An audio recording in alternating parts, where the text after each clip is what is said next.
Bienvenidos everybody. So this video is going to be a Q&A. I have my first question from Jamie Alvarado, who had posted on my 6-month post-op VSG update.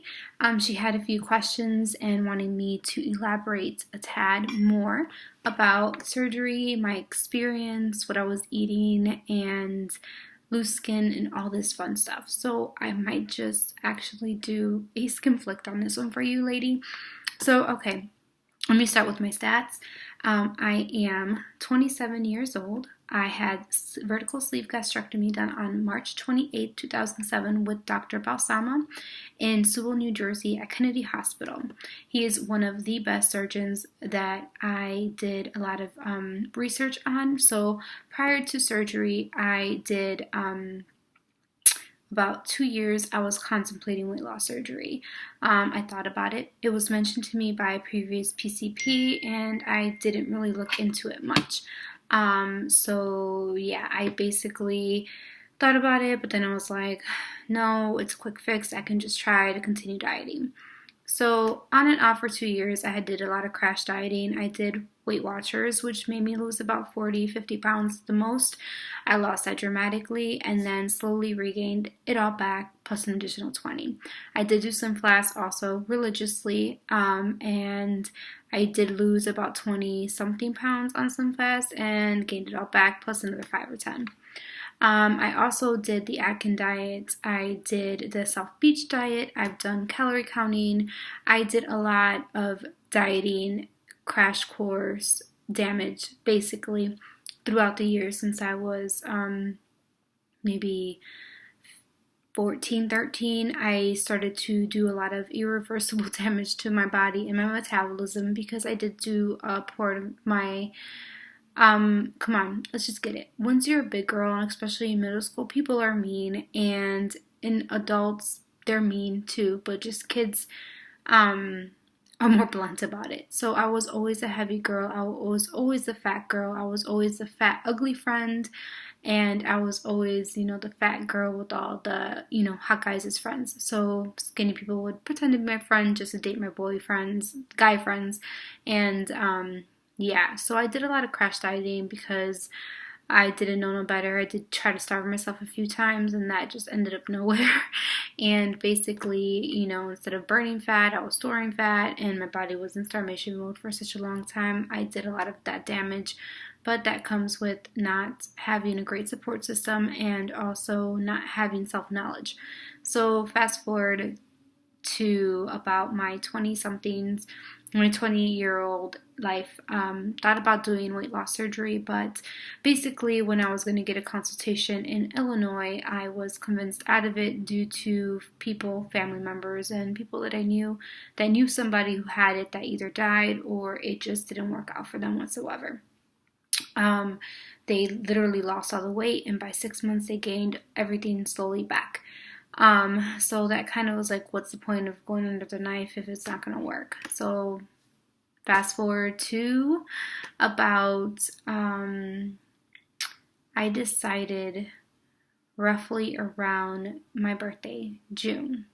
I refused to be at the heaviest weight that I was. I felt like I was dying, literally. I was maybe pushing 250, maybe a little bit more. I started to lose weight because I completely cut off soda and sweets, and I was already with diabetes. I had high blood pressure and I had neuropathy in my feet. So I was monitoring myself with that. So I completely cut out a lot of junk.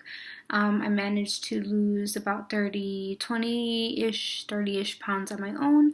And then I started to do research on YouTube, and I did an intense amount of research with people that are from all different shapes and sizes and age groups, and I try to find someone who was about my height because I'm 5 foot funny, literally 5.5 inches, and it was really hard. But I did a lot of research with a few really big known YouTubers. and I did a lot of research with studying, found myself a right primary care physician who did suggest it. He said if I was interested, he would give me an order so I can see a surgeon and just kind of test the waters. He had someone he would recommend me. However, I did not go with the person he recommended because it was too far from my house. And I had done some research and found Dr. Louis Balsama at Kennedy Hospital. I had seen his staff and a lot of his testimonials that caught my attention. So basically, he was the first surgeon I actually scheduled a consultation with. I love the staff for the fact that we did have to do mandatory seminar, which is about 2 hours-ish, before we met the nutritionist, who is now my nutritionist, and my surgeon, who's now my surgeon.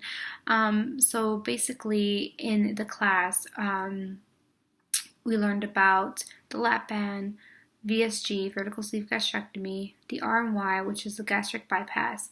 They asked us prior to learning more about it what we thought, and I was really going for the sleeve in the beginning. I was hesitant on doing the R&Y because I did want to lose the weight fast, but then I felt like if I lost weight too fast, I would have too much excess skin. And on top of that, my BMI was at a 42%, so it was high, but it wasn't as high where I needed to lose that much weight that fast.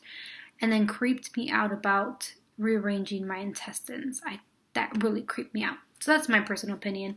So I said, sleeve. We learned about it, and at the end of the day, they're like, well, you can always switch it while you're doing your journey process until you get approved.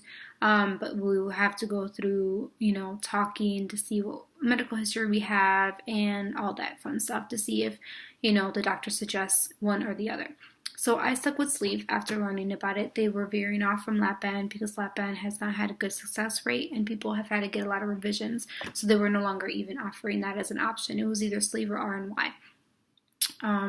So basically I met the nurse, which was always my nurse, and she will always be my nurse. She was nice, and I met the nutritionist. She was the first nutritionist that was non-judgmental. She was so peppy. Love you, Chris. Love you. They are actually on YouTube, so I'll see if I'm able to figure out how to put a link at the bottom. So hilarious, so kind, very well informative. I did have to do a lot of tests. They wanted to make sure that, it was the right decision for myself. They gave me notebooks and planners and tons of information, which I still have till this day.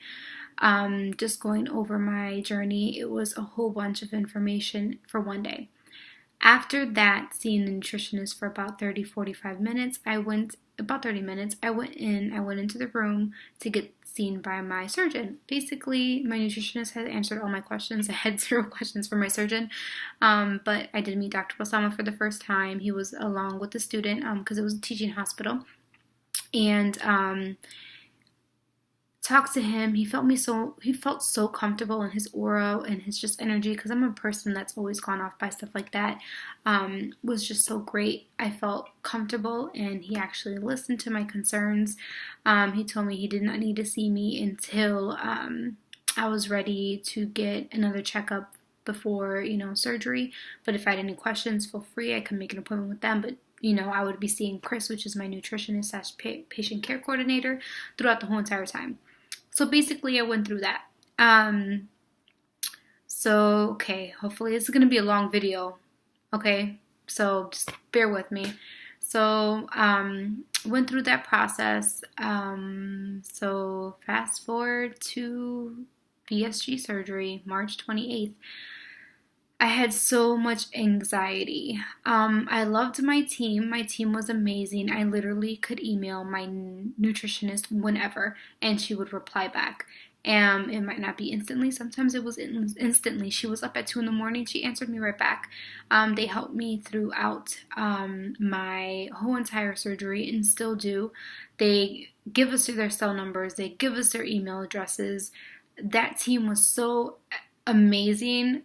It's just phenomenal. Just the part of the family. That's what we basically are, called the Balsama bunnies. We are buddies. We are basically family. And they made me feel so comfortable and so safe. It was just amazing. So enough about ranting about how great they are. So let's get down to the nitty gritty. You wanted to know, I know you said that you were looking forward to the bypass. I personally did not go with the bypass because it did freak me out about getting my intestines redone. I know some people have to do it because of GERD and because of their heartburn and stuff like that. So if that's a decision for you, that is great. I did a lot of research and a lot of studying, and basically, yeah. So my experience with VSG, vertical sleeve gastrectomy, has been a crazy one, as you can tell if you watched any of my videos. I am currently slowly learning to eat more food. It is a process. Everybody's journey is different. Everybody's body is different. I went from eating 2-3 plates at a time to a small portion meal. I can see if I even have it. I don't have it up here. I have a plate. So I basically have, I go through that, and then I went from that to having small portions of protein, vegetables, and some healthy carbs. I started off with my surgery just following to the letter what my nutritionist and my surgeon gave us, a list of foods that we were able to eat. So for the first week to 2 weeks, it was clear liquids. Then once we were able to tolerate it, went to full liquids.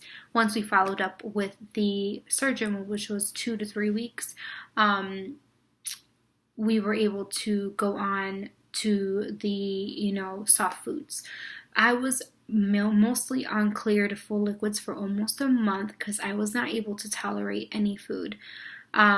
Food would make me want to vomit. I did not want to eat it. It took me a long time to get to yogurt. I literally maybe was 2 months, good into 2 months, where I was able to actually tolerate yogurt, and I had to rewire and rethink. It's not just your body, it's your brain. You look at something and think, dang, how is something this small, it's about the portion of food, this small, that's going to fit in my stomach and get me full? Believe it or not, a yogurt would take me half a day to eat for maybe a 4-ounce thing of yogurt. I hydrated myself, always kept water bottles. I had these bottles here, which were for protein, but I would fill it up with ice water, or I had a really big container. But you learn, some people do better when they see their numbers here. Some people do better with smaller water bottles, just to kind of get your liquids in. I know my nutritionist says food will come when it comes.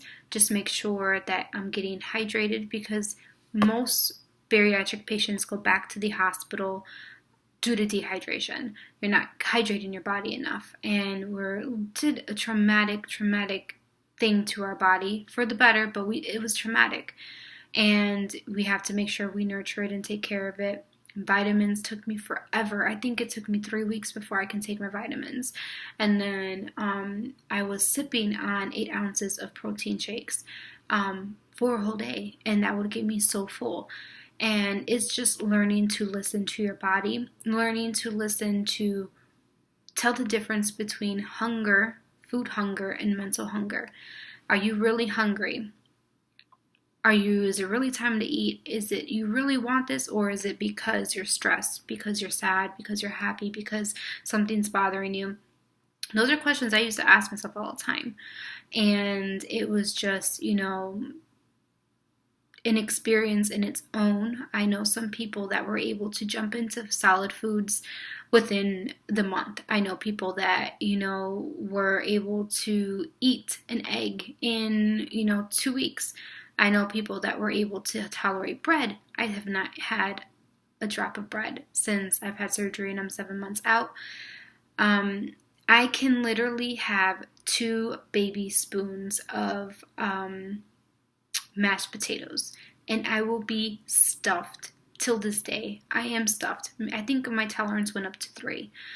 But versus I can eat unlimited amount of popcorn. I can have up to 2.5 servings, which is a big bag of popcorn, and barely feel full. And I can only have a half of an egg, just the egg white, with maybe 2 things of sausage, and I'm full.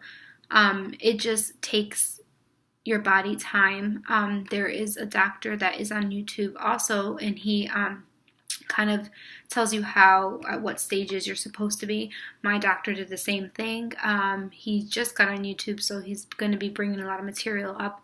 I was given a packet of food that I was supposed to be eating roughly, kind of meal plan ideas at what stages that we are in, to make sure that we're not under eating and getting, malnourished. The worst thing about getting the surgery is not feeding your body. I have struggled with that personally, and I will tell you that I have struggled with not eating, with the fear. I am petrified to stretch out my sleeve. I am petrified to gain weight. This is the first time I'm saying this on video, but it is the truth. I am so petrified that I was not eating, and I think that had a lot to do with me being sick and admitted to the emergency room. Once I seen my surgeon, once I seen my PCP, and they were basically talking to me like I had a problem, which I felt like I didn't, I started to think and realize that I'm not exercising, so I'm obsessing of what goes inside my body, and that can do more damage. So mental health is a big thing when it comes to the surgery. I just switched insurances, so I'm trying to find a therapist that can help me balance and find a happy medium. Some people work different, but mental health is a big thing when it comes to bariatric patients. I've seen a lot of people say that, and I can say firsthand for myself, mental health is a big thing. Some people have eating disorders prior to surgery, BED, which is the binge eating disorder, where you just binge eat like crazy, and then after having weight loss surgery, you might do the same, or you might turn into, have anorexia or bulimia. That is also high. We're at a higher risk when you're a binge eater prior to after surgery. That's what some researchers say, and a lot of doctors have told me too. But it's just finding that happy medium and having to actually deal with our issues head on. So that's my personal experience, my thoughts. I'm not a doctor. I am not a nurse. I'm not a nutritionist. Like I've always said, this is my journey, and this is just the advice that I can, give you with what I've gone through. I would definitely check out multiple doctors. I know you're saying that you're thinking about getting, or you're waiting to get the bypass. So I know bypass, we're similar, but there's different things that is needed for you, vitamin-wise and protein-wise, I believe. Didn't do much research on bypass, but yeah. What else? I will give you a tip to make sure you always stay hydrated no matter how hard it is. Buy yourself the little shot glasses that you get for medicine for kids. You can go to the pharmacy and just say, whatever, I'll give you a few. Your hospital might give you a few. My hospital gave me a whole 2 sleeves of it, so I can make sure I was getting my liquids in. I would definitely suggest trying gummy vitamins versus pill vitamins. For me, they helped me a lot better. People are different. Your taste buds do change. Your stomach changes so much. Just be on top of your nutritionist and be on top of symptoms. Write things down. Be thorough once you have your surgery date. Girl, anxiety is at the highest. Oh my goodness, right before surgery. So write down all your things, do a channel, do pictures, do Instagram. I started off Instagram. I started off actually doing videos for myself, and I'm so glad that I did, because when I have times where, dang, Vital, you gained 2 pounds. But then I realized why I gained 2 pounds. Shark Week. I eat like a truck. So, okay, I go back and I look at them and I see myself. This Veronica is a different Veronica from the girl that first did her video on YouTube. I don't even remember feeling and looking that way. And I still can't believe I look this way. And yeah. So it's a long video. I'm sorry. And basically, do it for yourself. Do it for your health. Losing weight fast is cool. It is a journey. It is awesome. But at the same time, it's a lifelong thing. It's not a quick fix. It's something that you have to continuously work hard. It is hard. It is harder than dieting. It's harder than just exercising. This is completely a tough journey that you have to have a great support system. You have to have the right mind focus. And, you know, you have to deal with body issues. I have been luckily able to deal with my skin not being so loose. I do not have any loose skin that is bad. I still have a lot of fat on my body. I did do a lot of toning, so when you're clear to do exercises, I would start toning as fast as you can, and just, you know, go with your body and don't overdo yourself. And yeah, so this video has turned into a 20-minute video. I apologize. I will be doing a skin flick, but I think I'll be addressing that later on. Okay, so hopefully I answered all your questions, Jamie. If you have any more, drop a comment. Go ahead. I will do my best to answer you fast. And yes, como siempre, mucho gusto. Follow me on IG, V2_VSG, where my journey is there daily. And you can see my beautiful rants. Mucho gusto.